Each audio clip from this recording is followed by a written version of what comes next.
بسم الله الرحمن الرحيم.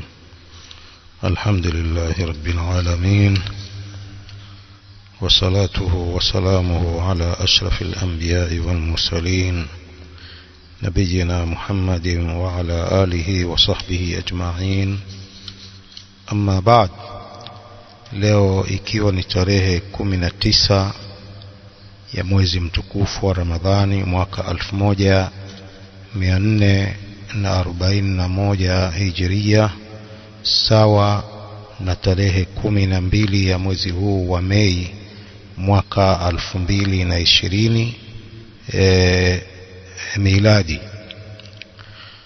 Leo tunaelezea bid'u Ramadhan kama alivyozielezea Sheikh Al-Wasabi rahimahullahu ta'ala katika mudhakirat ahkami siyam. Bid'u Ramadhan, uzushi unaofanywa katika mwezi wa Ramadhani. Ndugu zangu, kabla sijaanza darasa hii, ni wajibu wa kila Muislamu kujua uzushi ni upi ili au ajiepushe nao, kama ilivyo wajibu kabla ya hapo kwa Muislamu kujua sunna ili atekeleze sunna za Mtume sallallahu alaihi wasallam, lakini pia anatakiwa ajue bid'a ili ajiepushe na bid'a hizo. Na kwa kweli bid'a zimeenea sana katika kila upande wa ibada. Kuna bid'a kila upande wa ibada. Wazushi wameweka bid'a zao, wameweka bid'a katika upande wa haji, wameweka bid'a katika upande wa sala, wameweka bid'a pia katika upande wa ibada hii ya siyam. Kwa hiyo Muislamu lazima ajue mambo haya ya uzushi ili ajiepushe nayo. Na mara kwa mara tunasema yule qail aliyesema maneno mazuri na beti nzuri, araftu sharra la lisharri lakin litawaqih wa man lam ya'rif alkhayra min ash-sharri yaqa fihi. Nimejua shari si kwamba nifanye shari, lakini nijiepushe nayo. Araftu sharra la lisharri, nimejua shari si kwa ajili ya kufanya shari, lakini kwa ajili nijiepushe na shari hiyo. Wa man lam ya'rif alkhayra min ash-sharri yaqa fihi, asiyejua khairi katika shari anaweza akaingia au anaingia katika shari kwa sababu hajui. Kwa ni lazima tujue shari ili tujiepushe nayo, lakini pia tujue khairi ili tufanye mambo ya khairi. Taarifu albid'a fi lugha. Kwanza, maelezo ya uzushi katika lugha. Kama qala al-Imam Ash-Shatibi rahimahullah fi al-i'tisam al-mujallad al-awwal safha 19, anasema wa aslu al-maddati bada'a lil-ikhtira'i ala ghairi mithalin sabiq. Asli ya mada hii ya bada'a lil-ikhtira'i ni kuzusha jambo kwa isiyo kuwa mfano uliotangulia. Hiyo ni katika lugha. Wa shar'an qala rahimahullah al-Imam Shatibi rahimahullah katika kitabu chake al-I'tisam safha ya 6, qala fal bid'atu idhan ibaratun an tariqatin fi ad-din mukhtara'a tullahi ash-shar'iyyah yuqsadu bis-suluki 'alayha المبالغة في التعبد لله سبحانه. Anasema bid'a ni tafsiri ya njia katika dini iliyozushwa, njia ambayo inafanana na sheria. Yuqsadu bisuluki alaiha, hukusudiwa kwa kufuata njia hiyo almubalaghatu fi ta'abbudi lillahi subhana, kuzidisha katika kumwabudu Allah subhanahu wa ta'ala. Sheikh Al-Fawzan hafidhahullah amegawanya anwa' al-bid'a ila nau'ain. Sampuli za bid'a amezigawanya sampuli mbili katika kitabu chake, katika kitabu Aqidati at-Tauhid safha 215 mpaka 219. Qala hafidhahu Allahu ta'ala, albid'atu fi ddini naw'an, bid'a uzushi katika dini ni sampuli mbili. النوع الأول sampuli ya kwanza, bid'atun qawliyatun i'tiqadiyya, kuna bid'a ya maneno na ya itikadi, maneno na kiitikadi, bid'a ya maneno na kiitikadi, kama qalatil jahmiyya, kama qalatil jahmiyya wal mu'tazila wal rafidha wasairil firaqil dhalla wa i'tiqadatihim, kama maneno ya jahmiyya, moja katika vikundi vilivyopotea, jahmiyya maneno yao, wal mu'tazila na maneno ya kikundi hicho mu'tazila, wal rafidha na rafidha mashia, wasairil firaqil dhalla na vikundi vyote vilivyopotea, wa i'tiqadatihim na itikadi zao. Hayo yote ni bid'a ya maneno na bid'a ya itikadi. Maneno yao jahmiyya kukataa sifa za Allah subhanahu wa ta'ala na majina ya Allah, vile vile maneno ya mu'tazila kusema kwamba Qur'ani imeumbwa, vile vile maneno ya rafidha ya kuwatukana na kuwalani na kuwakufurisha masahaba na vikundi vyote vilivyopotea, maneno yao, wa i'tiqadatihim na itikadi zao chafu. Hizo ni bid'a za maneno na bid'a za vitendo. النوع الثاني sampuli ya pili, bid'atun fil ibadat, bid'a katika masala ya ibada, uzushi katika ibada, kataabudi lillahi biibadati lam yashra'aha, kama kumwabudu Allah kwa ibada ambazo hajaziweka yeye mwenyewe, kataabudi lillahi biibadati lam yashra'aha, kama kumwabudu Allah kwa ibada ambazo hajaziweka yeye, sababu ibada zote ameziweka Allah subhanahu wa ta'ala, akamfikishia mtume wake sallallahu alaihi wasallam, na mtume sallallahu alaihi wasallam akatufundisha sisi waislamu wote, tumefundishwa ibada na mtume sallallahu alaihi wasallam kutoka kwa Allah subhanahu wa ta'ala ibada hizo. Kwa hiyo uzushi, bid'a, ni kuanzisha ibada ambayo Allah subhanahu wa ta'ala hajaiweka wala mtume wake sallallahu alaihi wasallam. Wa hiya aqsam, na hizo bid'a ni vigawanyo vingi. Alqismu alawwal, kigawanyo cha kwanza, ma yakunu fi asli alibada, ni ile inayokuwa katika asli ya ibada,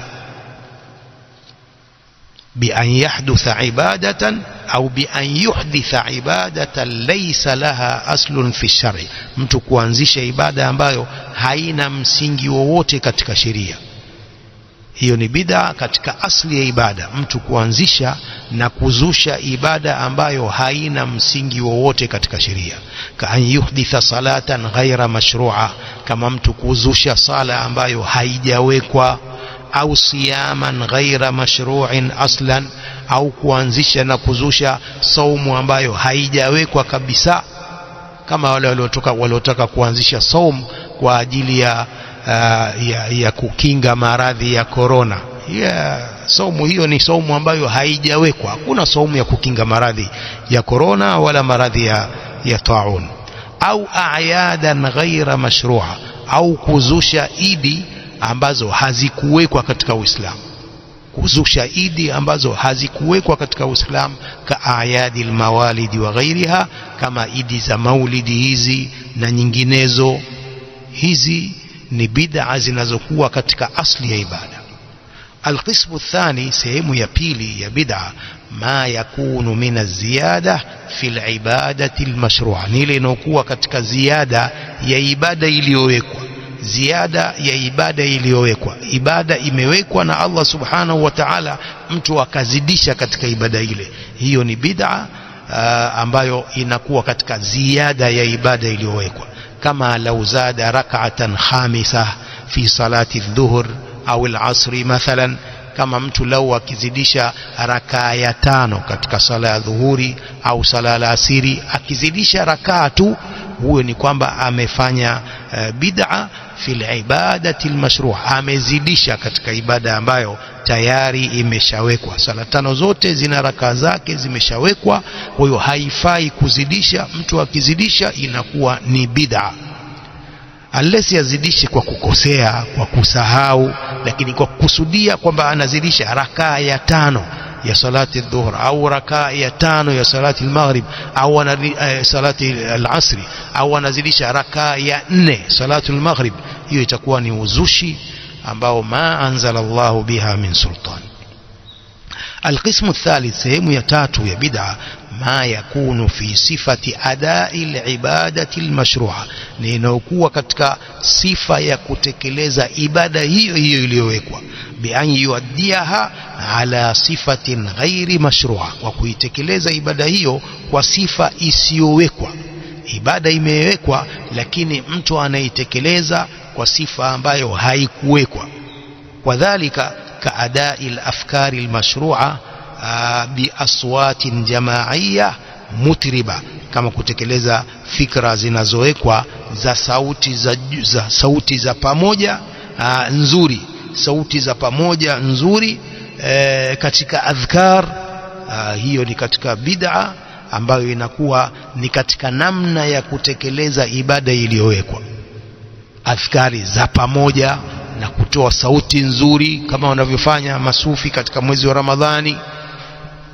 Hiyo ni bid'a ambayo inakuwa katika kutekeleza ibada imewekwa, lakini wao wanaitekeleza katika sifa ambayo haijawekwa. Adhkari kila mmoja anasema peke yake ndiyo sunna, lakini kutekeleza kwa pamoja halafu kwa sauti ya juu kwa pamoja, hiyo ni jambo ambalo halikuwekwa, halikuteremshwa kutoka kwa Allah wala Mtume sallam hajafundishwa hivyo. وقد تشديد على النفس في العبادات على حد يخرج عن سنة الرسول صلى الله عليه وسلم, كما kutia shad kuitilia mkazo nafsi, kuitilia mkazo nafsi katika ibada kwa mpaka ambao unatoka katika sunna za Mtume sallallahu alaihi wasallam. Kwa mfano kuitia mkazo nafsi, kwa mfano mtu anatia mkazo kwamba haoi, mtu anatia mkazo hivyo kwamba sioi, kuoa kutanishughulisha na ibada za usiku na nini.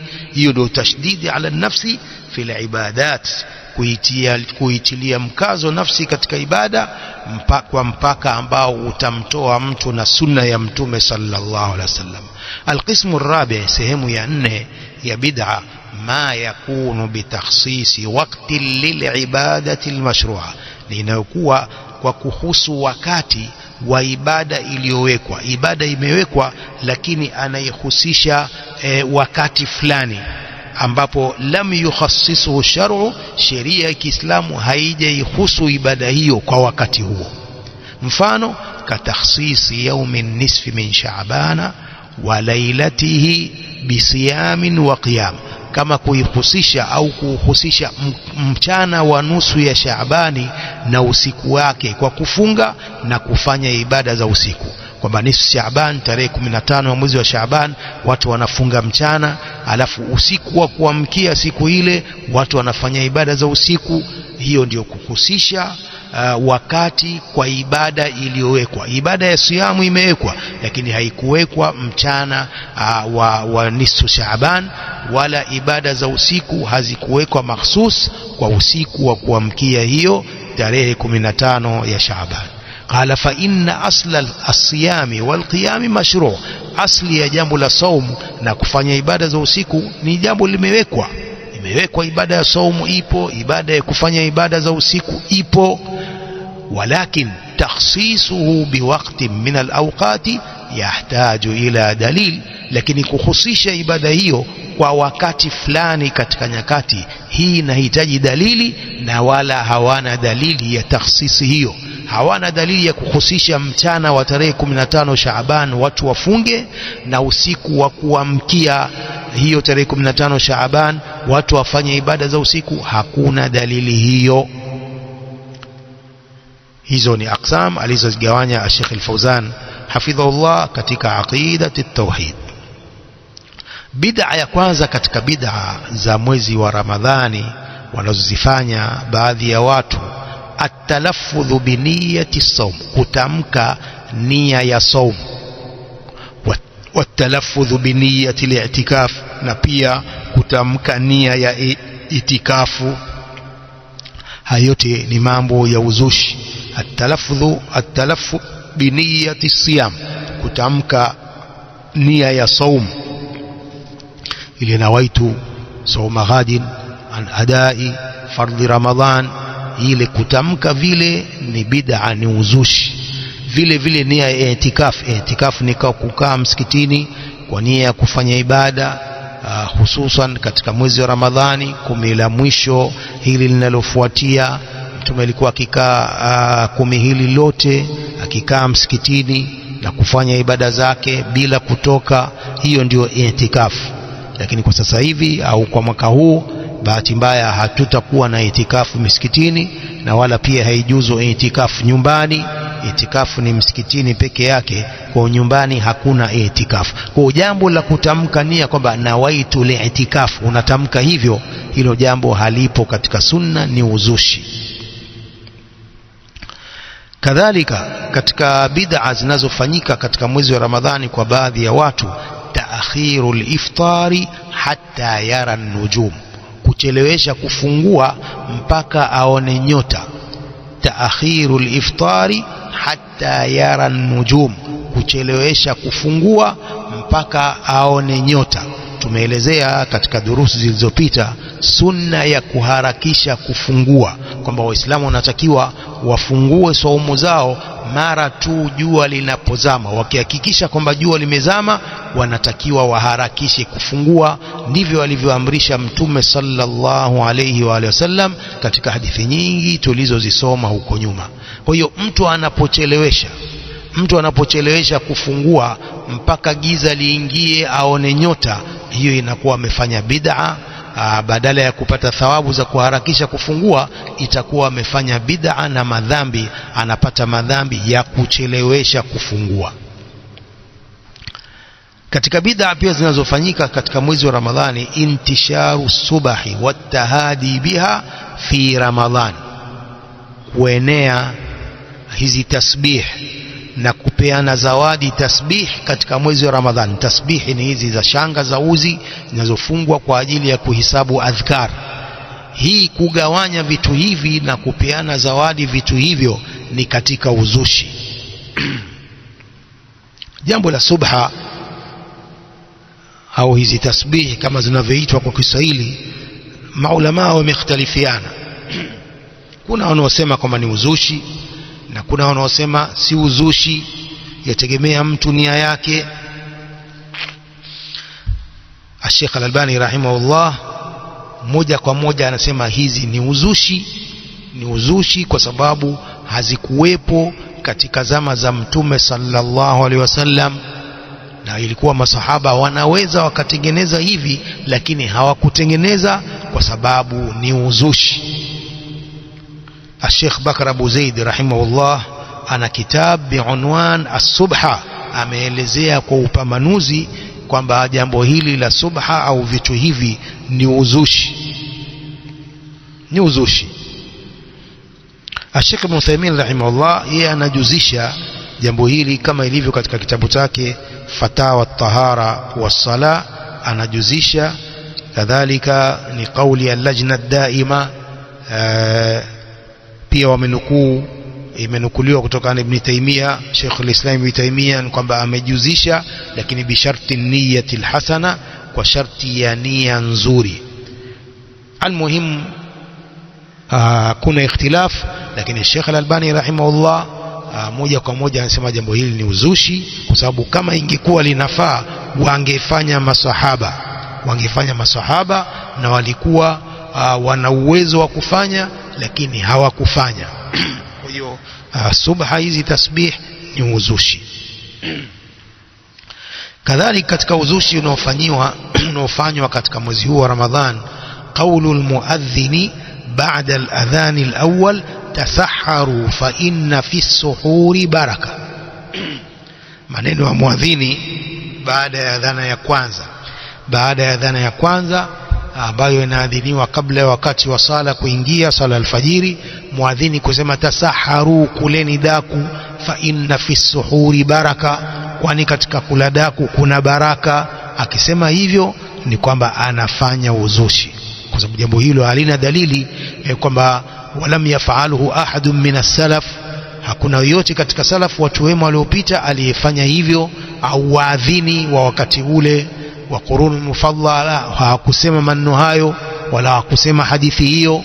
Fafi'luhu bid'atun muhdatha, wa kulifanya jambo hilo ni uzushi uliozushwa. Kadhalika katika bid'a at-tasbihu badalan 'anil adhan al-awwal bil fajr, tasbih, kuleta tasbih badali ya adhana ya kwanza ya alfajiri. Wa hadhihi mukhalafatu lima jaa fi al-Bukhari برقم 617 ومسلم برقم 1092 عن سالم بن عبد الله عن أبيه أن رسول الله صلى الله عليه وسلم قال: إن بلالا يؤذن بليل فكلوا واشربوا حتى ينادي ابن أم مكتوم. بلال أناديني usiku, kuleni na mnywe mpaka aadhini ibnu ummi maktum. Thumma qala, kisha akasema, wa kana rajulan a'ma. Ibnu ummi maktum, Abdullah ibn ummi maktum, alikuwa ni kipofu. La yunadi hatta yuqala lahu asbahta asbahta, hadhini mpaka aambiwe tayari kumepambauka, tayari kumepambauka. Adhini kwa ajili ya sala ya alfajiri. Kwa kuleta tasbih badali ya adhana ya kwanza ya alfajiri ni uzushi. Adhana ni mbili, adhana ya kwanza ambayo inaadhiniwa kabla ya wakati wa sala, na adhana ya pili inaadhiniwa baada ya wakati kuingia. Wala yutlaqu at-tasbih wala yutlaqu ala at-tasbih adhanun fi al-lughah al-arabiyya. Tasbih haitwi adhana katika lugha ya Kiarabu. Kuleta tasbih subhanallah haitwi ni adhana katika lugha ya Kiarabu. Qala Ibn al-Hajj fi al-Madkhal مجلد وبيلي صفحة 452: فصل في النهي عما أحدثوه بالليل من غير السنة. أسمى فصل katika kukataza mambo walioyazusha usiku min ghairi sunna, bila sunna. وينهى المؤذنين عما أحدثوه من التسبيح بالليل, anawakataza wale waadhini mambo wanaoyazusha ya kuleta tasbih usiku. Huku kwetu hakuna bid'a hiyo ya muadhini kuleta tasbih, kusema subhanallah badala ya adhana. Alhamdulillah, huku kwetu hakuna bid'a hiyo. ويقول ابن الجوزي في تلبيس إبليس صفحة 137: وقد رأينا من يقوم بالليل كثيرا على المنارة فيعظ ويذكر، ومنهم من يقرأ سورا من القرآن بصوت مرتفع فيمنع الناس من نومهم. ابن الجوزي رحمه الله katika kitabu chake Talbisi Iblis anaelezea, anasema tumewaona wanaosimama usiku kathiran sana, ala almanara, juu ya minara, juu ya mnara, muadhini huo fayaidhu, anatoa waadhi, wayudhakiru, anakumbusha watu. Wa minhum man yaqra'u suwaran min alquran, na kuna katika hao wanaosoma sura za Qur'an bisauti murtafi, kwa sauti ya juu. Muadhini huyo usiku saa 10 baada ya adhana ya kwanza anatoa mauidha, kalima ndefu. Hii bid'a hii ipo kwa baadhi ya misikiti, hususan kule Tanzania. Kuna baadhi ya waadhini wanafanya bid'a hiyo. Baada ya adhana ya kwanza anatoa mauidha saa 1 nzima, au wengine wanasoma Qur'an kwa sauti ya juu. Fayamna'u an-nasa min nawmihim, halafu anawazuia watu na kulala kwao, anawazuia watu kulala. Wayukhlitu ala almutahajjidina qira'atahum, na anawachanganyia qiraa chao wale wenye kuswali tahajjud, wale wenye kufanya ibada za usiku. Yukhlitu alaihim, anawachanganya wakisoma Qur'an kwa sauti yake kubwa. Wa kullu dhalika min almunkarat, yote hayo ni katika mambo yanayokatazwa, ni mambo ya uzushi. Intaha kalamu Ibn al-Jawzi rahimahullahu ta'ala. ويقول صاحب كتاب كشف القناع أو كشف القناع مجلد وكوانزا صفحة 168: وما سوى التأذين قبل الفجر ويوم الجمعة من التسبيح والنشيد ورفع الصوت بالدعاء ونحو ذلك في المآذن أو غيرها فليس بمسنون. أسمع isiyokuwa adhana kabla ya alfajiri na siku ya Ijumaa, ambapo ni tasbih, kuleta tasbih subhanallah, wanashid, na kuleta hizi anashid, wa rafi sauti bidua, na kuinua sauti kwa dua, wa nahwi dhalika, na mfano wa hayo, fil maadhini, katika sehemu za kuadhinia, au ghairiha, au nyinginezo, falaysa bimasnun, mambo hayo sio sunna bali ni uzushi. Wama ahadun min alulamai qala innahu yustahabu, hakuna yoyote katika maulama aliyesema kwamba jambo hilo ni sunna. Wengine kutoa anashid, wengine kuweka CD za Qur'ani, bal huwa min jumlati albid'i almakruha, bali hiyo ni katika jumla ya uzushi unaochukiwa. Liannahu lam yakun fi ahdihi sallallahu alaihi wasallam wala ahdi ashabihi, sababu jambo hilo halikuwepo katika zama zake Mtume sallallahu alaihi wasallam wala zama za masahaba wake. Walaysa lahu aslun, wala halina msingi wowote. Fima kana ala ahdihim yuraddu ilayhi, hazina msingi wowote katika waliokuwa juu ya ahdi yao, ambapo inarudishwa kwenye msingi huo. Falaysa li ahadin an ya'mura bihi, haijuzu kwa yoyote kuamrisha jambo hilo. Wala yunkiru ala man tarakahu, wala hakatazwi mwenye kuacha jambo hilo.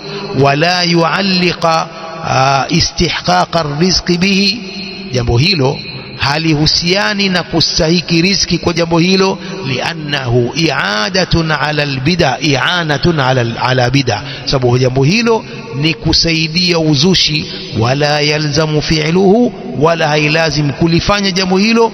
Walau sharatahu waqif, hata kama aliweka sharti hiyo mwenye kuweka wakfu, limukhalafatihi sunna, kwa sababu ya kukhalifu sunna jambo hilo.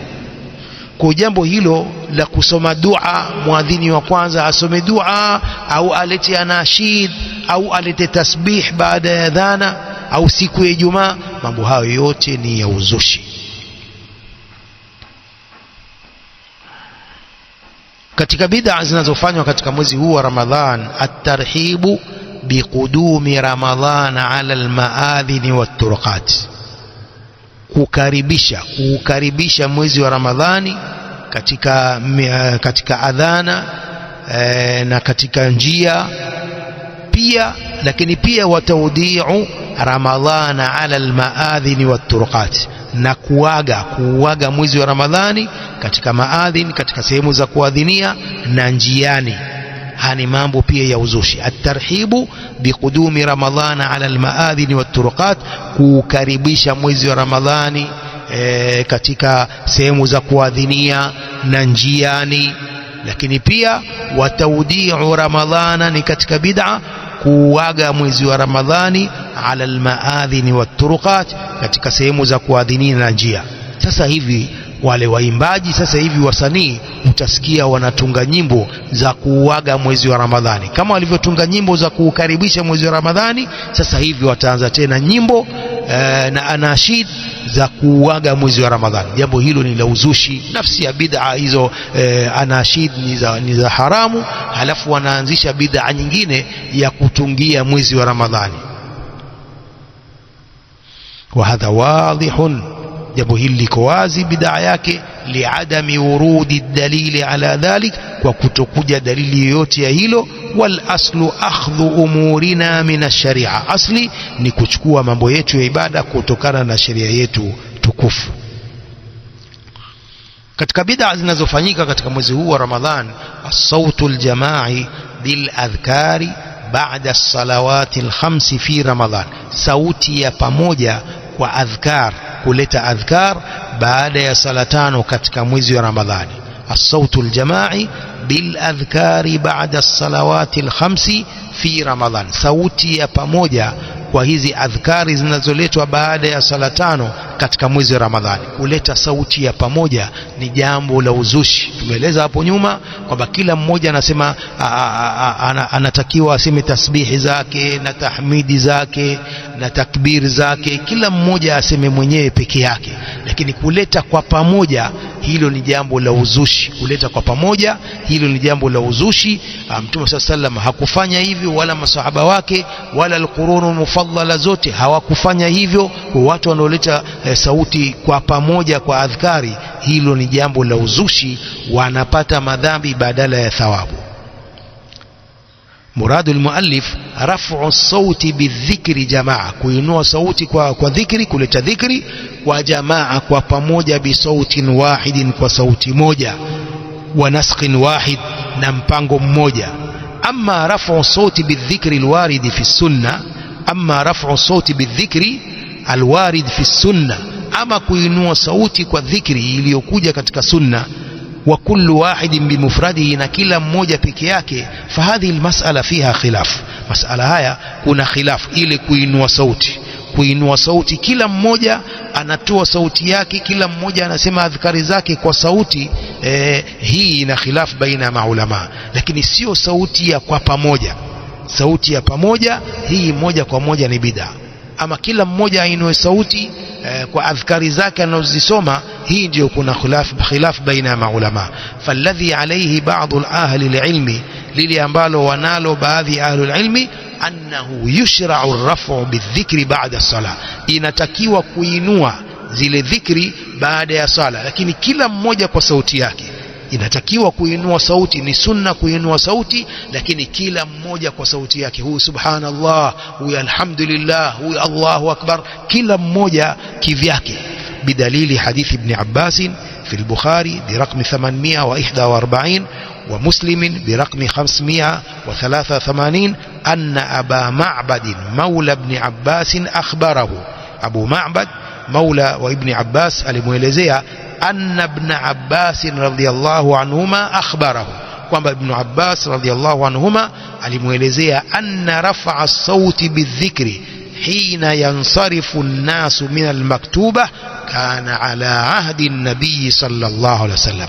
Ibn Abbas anaelezea kwamba kuinua sauti kwa dhikri, kumtaja Allah wakati watu wanapomaliza sala ya faradhi, hii ilikuwepo katika zama za Mtume sallallahu alaihi wasallam. Anna raf'a sauti bidhikri hina yansarifu an-nasu min al-maktuba kana ala ahdi an-nabiy sallallahu alaihi wasallam. Ibn Abbas radhiyallahu anhuma anasema kuinua sauti kwa kumtaja Allah wakati watu wanapomaliza sala ya faradhi, hii ilikuwepo katika zama za Mtume sallallahu alaihi wasallam, lakini kila mmoja anainua sauti yake kwa dhikri yake. Wakala Ibn Abbas radhiyallahu anhuma kuntu a'lamu idha sarafu bidhalika idha sami'tuhu, nilikuwa nikijua wakimaliza sala, nikisikia hivyo kwamba kila mmoja anainua sauti. Wa hadha tarjih Ibn Uthaymeen, hii ndio tarjih Ibn Uthaymeen. Sheikh Muhammad Salih al-Uthaymeen rahimahullah anarajihisha hivyo, kama fi fatawa ahkami as-salah صفحة 799 وإلى 798 صفحة 799 798. كذلك ndio ترجيح الإمام ابن باز كما في فتاوى ابن باز والإمام الوادعي الشيخ مقبل الوادعي رحمهم الله كما في إجابة السائل صفحة 78 إلى 80.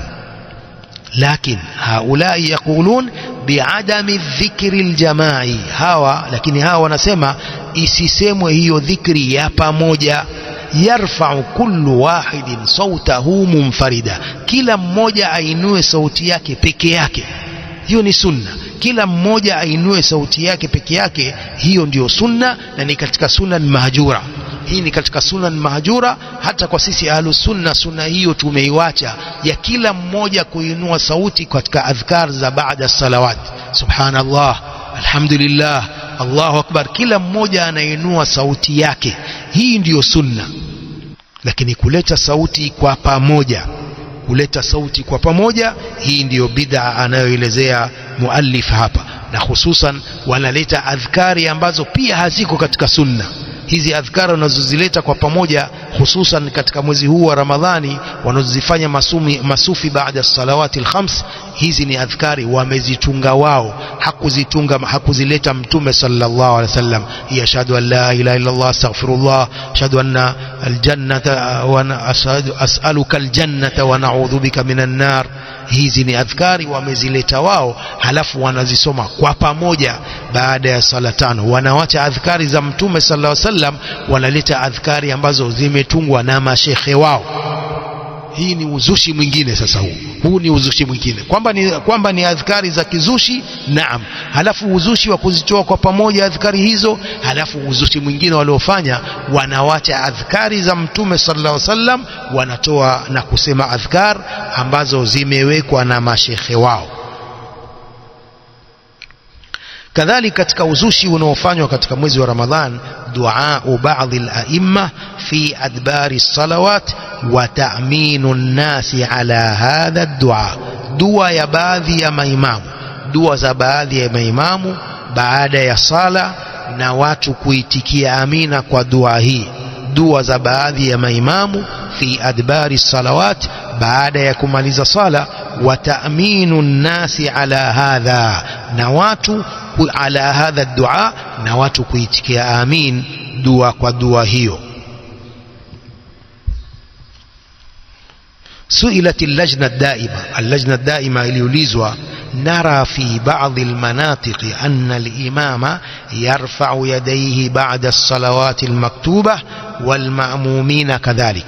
waliulizwa swali hilo. Tunaona baadhi ya sehemu imamu anainua mikono yake baada ya sala za faradhi zenye kufaradhishwa, na maamuma nao hivyo hivyo wanainua mikono. Yad'u al-imamu, imamu anatoa dua, wa yu'minu al-ma'mumuna ala du'aihi, na maamuma wanaitikia amin kwa dua yake. Fa arju ithbatahu au nafyahu bidalail. Muulizaji anauliza hivi, tunataraji kuthibitisha jambo hilo au kulikataa kwa dalili? Muulizaji anasema hivyo, fa arju ithbatahu au nafyahu bidalail, nataraji kulithibitisha jambo hilo au kulikataa jambo hilo kwa dalili. Jawabu la lajna daima lilikuwa hivi, alibadatu mabniyatun ala tawqif. Ibada zote zimejengewa kwa tawqif, vile zilivyowekwa. Ibada zote tayari zimewekwa. Fala yajuzu an yuqala, haijuzu kusemwa, inna hadhihi alibadata mashru'atun min jihati asliha au adadiha au hayatiha au makaniha illa bidalilin shar'iyyin yadullu ala dhalik. Haijuzu kusema kwamba ibada hizi zimewekwa kwa upande wa asli yake au idadi yake au sifa yake au mahali pake. Haijuzu kusema hivyo illa bidalilin shar'iyyin yadullu ala dhalik, isipokuwa kwa dalili ya kisheria inayofahamisha hivyo. Wala na'lamu sunnatan fi dhalika 'ani an-nabiy sallallahu alayhi wasallam min qawlihi wala min fi'lihi wala min taqririhi. Hatujui sunna yoyote katika jambo hilo kutokana na Mtume sallallahu alaihi wasallam, iwe ni maneno yake wala vitendo vyake wala uthibitisho wake. Tadullu ala shar'iyyati raf'i al-yadaini ba'da as-salawati al-maktuba, sunna ambayo inafahamisha sunna ya kuinua mikono baada ya sala zenye kufaradhishwa. Hakuna sunna ya kuinua mikono baada ya sala yoyote ya faradhi, si imamu wala si maamuma. Hakuna sunna hiyo ya kuinua mikono baada ya sala ya faradhi. Wal khairu kulluhu bittiba'i hadihi sallallahu alayhi wa alihi wasallam wa hadi tabi'ina lahu biihsan, na khairi zote hupatikana kwa kufuata muongozo wake Mtume sallallahu alaihi wasallam na muongozo wa wenye kumfuatia yeye kwa wema. Kwa hiyo Mtume sallallahu alaihi wasallam hakuinua mikono yake baada ya sala za faradhi, wala masahaba ridwanullahi ta'ala alaihim hawakuinua mikono yao baada ya sala za faradhi, wala tabi'un, wala wafuatia masahaba, wala atba'u tabi'in, wala wafuatia hao wala wafuatia masahaba. Al-a'immatul arba'a, maimamu wanne hawa, kina Abu Hanifa, kina Imamu Shafi'i, kina Imamu Malik, kina Imamu Ahmad, wote hao hawakufanya jambo hilo la kuinua mikono kwa dua baada ya sala ya faradhi. ومن أحدث خلاف هدي الرسول صلى الله عليه وسلم فهو مردود عليه. yoyote aliyezusha kinyume cha muongozo huu wa Mtume SAW sallam, jambo hilo lilolizusha lilenye kukataliwa, lilenye kurudishwa kwake. Qala sallallahu alayhi wasallam, man amila amalan laysa alayhi amruna fahuwa raddun, mwenye kufanya amal ambayo haipo katika dini yetu, amali hiyo itarudishwa, haikubaliwi. فالإمام الذي يدعو بعد السلام، إمام anayeomba dua baada ya kutoa salam, ويؤمن المأمومون على دعائه، na maamuma nao waitikie amin kwa dua yake. والكل رافع يديه، na kila mmoja katika hao ni mwenye kuinua mikono yake.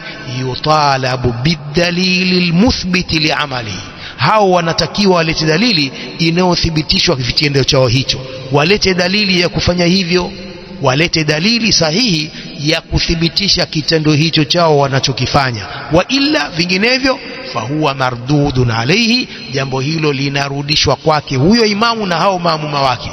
Walete dalili ya kufanya hivyo, na hawana dalili yoyote ya hadithi za Mtume SAW sahiha zinazothibitisha jambo hilo la kuinua mikono baada ya sala za faradhi. Na pia kama walivyokuwa hawana dalili ya kuleta adhkari hizo za pamoja kwa sauti moja na sauti ya kuinua sauti kwa pamoja, pia hawana dalili inayothibitisha kuinua mikono baada ya sala za faradhi. Kadhalika katika bid'a zinazofanywa katika mwezi huu wa Ramadhani,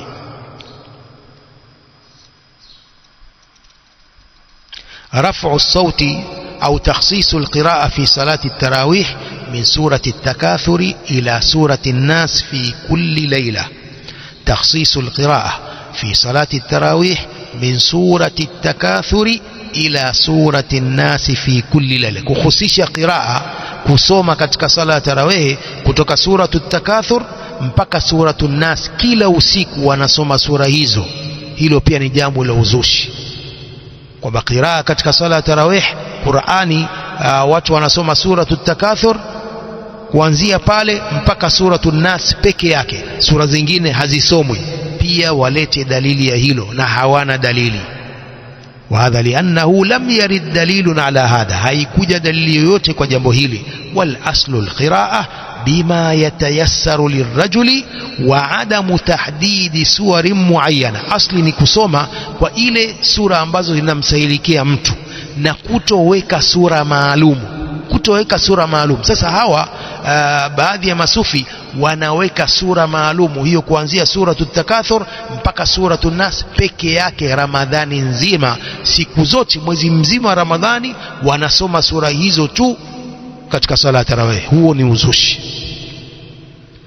Kadhalika katika uzushi unaofanywa katika na baadhi ya Waislamu katika mwezi wa Ramadhani, rafu sauti bil adhkari baada kulli rak'atayn min at-tarawih, kuinua sauti kwa kuleta adhkar baada ya kila rakaa mbili za sala ya tarawih.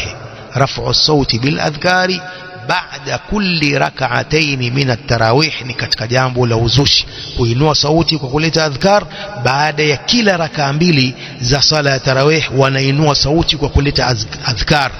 Wa hadha liadami urudi dalili fi dhali, na hii ni kwa kutokuja dalili katika hilo. Hizi ni ibada kama tulivyosema hapo nyuma. Al-Lajna Daima wanasema ibada ni tawqifi, ibada zote ni tawqifia, zimeshawekwa, huwezi ukaongeza jambo ambalo halikuwekwa. Kadhalika katika uzushi unaofanywa katika mwezi huu wa Ramadhan, takhsisu lailati 27 bidhabiha, kuhusisha usiku wa kuamkia tarehe 27 kwa kuchinja mnyama. Wa jam'u nasi ala akliha, na kuwakusanya watu kula mnyama huyo. Takhsisu lailati 27 bidhabiha, uhusu usiku wa kuamkia tarehe 27 kwa kuchinja. Wa jam'u nasi ala akliha, na kuwakusanya watu kula kichinjwa hicho. Hiyo takhsis ndio ni uzushi. Ama lau dhabaha ama mtu lau alichinja kichinjwa chake, wa arada ikrama nasi, akakusudia kuwakirimu watu, walam ya'taqidi takhsisa, asiitakidi kuhusisha usiku huo wa tarehe 27, fala basa bidhalik, sio vibaya. Walau faalaha fi layalin ukhra duna tahdidin fahuwa afdal, lau alifanya jambo hilo la kuchinja mnyama katika siku nyingine bila kuweka siku maalumu, fahuwa afdal, jambo hilo ni bora zaidi. Jambo hilo ni bora zaidi la kuchinja mnyama. Ni vizuri kuwapa watu nyama au kuwapa chakula, ni jambo zuri, lakini asiweke siku maalumu, hususan tarehe hiyo ya kuamkia tarehe 27 ya mwezi wa Ramadhani. Hukmu al-ihtifali bilailati 27 lailatul qadr.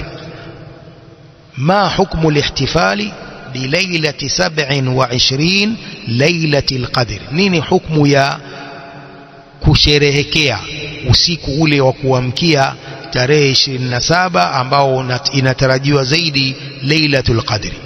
Nini hukumu ya sherehe za kufanya sherehe katika usiku huo?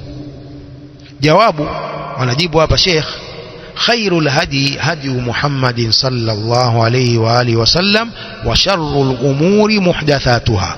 bora muongozo ni muongozo wa Muhammad sallallahu alaihi wasallam, na shari ya mambo ni yale yaliyozushwa. fahadiyu nabii sallallahu alaihi wasallam fi ramadhana al-iktharu min al-ibadat. muongozo wa mtume sallallahu alaihi wasallam katika mwezi wa Ramadhan ni kukithirisha ibada. Watu waislamu wanatakiwa wakithirishe ibada hizi zilizowekwa na kufundishwa na mtume sallallahu alaihi wasallam, min salatin, sala, wa qiraati alquran, na kusoma Quran, wa sadaqa, na kutoa sadaka, wa ghairi dhalika min wujuhi albirri, na nyinginezo, na ibada nyingine katika njia za wema. wa kana fil 20 alawwal yanamu wa yusalli, na mtume sallallahu alaihi wasallam alikuwa katika siku 20 za mwanzo, lile 10 la mwanzo na la pili, alikuwa mtume akilala na akiswali usiku. fa idha dakhala al-ashru al-akhiru, likiingia 10 la mwisho, aiqadha ahlahu, mtume alikuwa akiwaamsha ahli zake, washadda al-mizara, na akijipinda, akijitahidi zaidi kwa ibada, wa ahya laylahu, na akihuisha usiku wake kwa kufanya ibada, wa hatha ala qiyami ramadhana wa qiyami lailatul qadr. na mtume sallallahu alaihi wasallam pia amehimiza watu wafanye ibada za usiku za mwezi wa Ramadhan, na pia kufanya ibada ya usiku katika usiku huo wa lailatul qadr. faqala sallallahu alaihi wasallam: man qama ramadhana imanan wa ihtisaban ghufira lahu ma taqaddama min dhanbi. Tunasema mwenye kufanya ibada usiku wa mwezi wa Ramadhani kwa kumwamini Allah na kutarajia thawabu zake, husamehewa madhambi yake yaliyotangulia. wa man qama lailatul qadr, na mwenye kufanya ibada usiku wa kuamkia lailatul qadr imanan wa ihtisaban, kwa kumwamini Allah, wa ihtisaban, na kutarajia thawabu zake, ghufira lahu ma taqaddama min dhanbi, husamehewa madhambi yake yaliyotangulia. muttafaqun alayhi. وبين صلى الله عليه وسلم أن ليلة القدر في العشر الأواخر من رمضان. na mtume sallallahu alaihi wasallam amebainisha kwamba lailatul qadri inatarajiwa zaidi katika 10 la mwisho la Ramadhani, hili linalotukabili baada ya siku 2-3.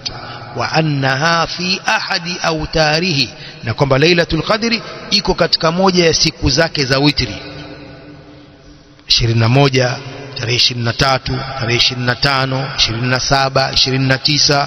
faqala sallallahu alayhi wa alihi wasallam: iltamisuha fil ashri al-awakhir fil witri minhu, itafuteni lailatul qadri katika 10 la mwisho katika hizo siku za witri za 10 hilo.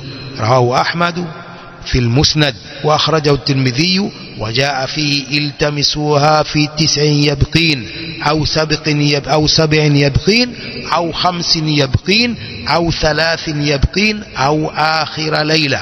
itafuteni lailatul qadri katika siku 9 zilizobakia au 7 zilizobakia au 5 zilizobakia au siku 3 zilizobakia au usiku wa mwisho. قال الترمذي بعد إخراجه هذا حديث صحيح هذا حديث حسن صحيح. الإمام الترمذي بعد كويتو حديثي katika sunani yake au fi jami yake قال هذا حديث حسن صحيح. وعلم النبي صلى الله عليه وسلم عائشة رضي الله عنها الدعاء الذي تدعو به إن وافقت هذه الليلة. نمتم صلى الله عليه وآله وسلم alimfundisha mama Aisha radhiallahu anha dua ambayo aiombe akiwafiki usiku huo, akiwafiki kuudiriki usiku huo, aombe dua hii inayofuatia. فقد روى أحمد في المسند عنها رضي الله عنها قالت يا نبي الله إن وافقت ليلة القدر ما أقول فيها. mama Aisha radhiallahu anha anamwambia Mtume صلى الله عليه وسلم na kumuuliza, ewe Mtume wa Allah, nikiwafiki lailatul qadri niseme nini katika usiku huo? Qala, Mtume akamwambia, taqulin, useme Allahumma innaka afuun tuhibbul afwa fa'fu anni, e Mola wangu wewe ni mwingi wa msamaha, tuhibbul afwa, unapenda kusamehe, fa'fu anni, nisamehe. Mtume akamfundisha asome dua hiyo. Kwa ni sisi tunatakiwa tufuate mafundisho ya Mtume SAW kwa kuisoma sana dua hii, Allahumma innaka afuun tuhibbul afwa fa'fu anni. وقد أخرجه أيضا النسائي وابن ماجه والترمذي. وقال الترمذي بعد إخراجه هذا حديث حسن صحيح. هذا هدي الرسول صلى الله عليه وآله وسلم في رمضان وفي ليلة القدر. هو ni mwongozo wa Mtume wa Allah sallallahu alaihi wasallam katika mwezi wa Ramadhani, lakini pia katika usiku huo wa lailatul qadr. Wa amma al-ihtifalu بليلة 27 جواب ليل صالح. وأما الاحتفال بليلة 27 على أنها ليلة القدر فهو مخالف لهدي الرسول صلى الله عليه وسلم. أما kusherehekea na kukusanyika na kusherehekea kwa usiku huo wa kuamkia tarehe 27 ya mwezi Ramadhan kwamba ndio lailatul qadri, jambo hilo lina khalif muongozo wa Mtume sallallahu alayhi wasallam. Jambo la kusherehekea usiku wa kuamkia tarehe 27 kwamba ndio lailatul qadri, jambo hilo la sherehe linapinga na kukhalif muongozo wa Mtume sallallahu alayhi wa alihi wasallam. Fa innahu sallallahu alayhi wa alihi wasallam lam yahtafil bi lailatil qadri, kwani Mtume sallallahu alayhi wasallam hajasherehekea kwa usiku huo wa lailatul qadr. Falihtifalu biha bid'a, kwa kusherehekea na kukusanyika kwa ajili ya tarehe hiyo, tarehe ya kuamkia 27 ya Ramadhan, na watu kusherehekea kwamba ndio lailatul qadri, jambo hilo ni uzushi. Jambo hilo ni uzushi. Ili ni jawabu la al-lajna daima. Wabillahi tawfiq. Tutaishia hapa, tuwape nafasi wasikilizaji wetu wasikilize kwa makini bila kuchoka. Allahu a'lam wa sallallahu wasallam wa baraka ala nabiyyina Muhammadin wa ala alihi wa sahbihi ajma'in wa jazakumullahu khairan wa barakallahu fikum.